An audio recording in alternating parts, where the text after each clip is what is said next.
दीर्घ वर्षर अपेक्षार अंत घटी। राज्य में 12टी नूतन एनएसी गठन पाई ड्राफ्ट नोटिस प्रकाश पाई बेले एथिरे स्थान पाई वेतनटी। वेतनटी को एनएसी मान्यता घोषणा पर वेतनटी रे खुशीर लहरी खेली जाइछि।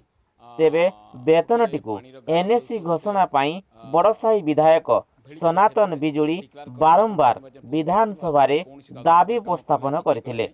श्रीजुक्त बिजुली विगत 7 वर्ष मध्य 15 रु अधिक थर विधानसभा रे वेतनटी को एनएसी मान्यता पाई दाबी उपस्थापन करथिले।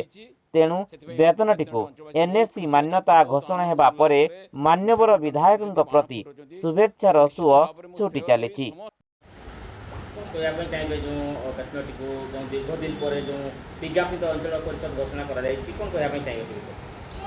इंतजार का फल मीठा होता है। बहु प्रतीक्षार अंत घटी।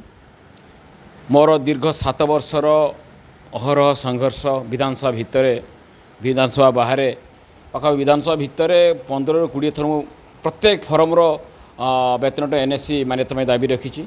पूर्व सरकार गोटे पानीर गार सदृश गोटे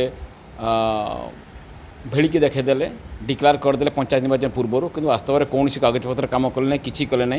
किंतु आम डबल इंजन सरकार धन्यवाद यशस्वी नरेंद्र मोदी को आमर प्रिय मुख्यमंत्री मोहन माझी को जहाँ कथा देते ता रखिले। वेतनटी को एनएसए मान्यता जो दाबी रखी आज बहुत दिन पर पूरण होती। वेतनटी अंचलवासी बहुत खुशी अच्छा, बहुत आनंद उल्लास मीठा बांटन कर बाण फुटाऊँ। तेणु निश्चित भाव में मुझे श्रेय देवी समस्त मोर वेतनटी बड़साईवासी को जहाँ हो एत दिन पर विलंबर हेले आमको मिली से बहुत खुशी। एवं वेतनटी शहरीकरण मान्यता पाइब। वेतनटी रे विभिन्न प्रगति उन्नतिमूलक काम हम ड्रेनेज ठू आरंभ कर रास्ता लाइट बहुत किसी उन्नतिमूलक काम हम। तेणु मत जो भरोसा विश्वास रखिकी वेतनटीवासी बड़साईवासी जो विधानसभा को द्वितीय थर पठेते मत खुशी लगुच मुझे कथा पूरण करी।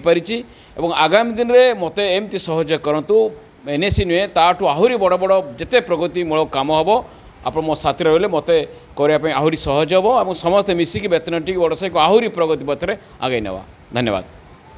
तो यार श्रेय मु कहबी जो दीर्घ 7 वर्ष धरी पाखापाखि विधानसभा माननीय लोकप्रिय विधायक आमर जो सनातन बिजुली भाई अच्छा सी 15 थर पाखापाखि यार दाबी उठे दाबी उपस्थापना कर। तो आज ये जो एनएससी घोषणा है तार पूरा श्रेय सनातन बिजुली भाई को जीव। तो यापाई सारा अंचलवासी खुशी अच्छा।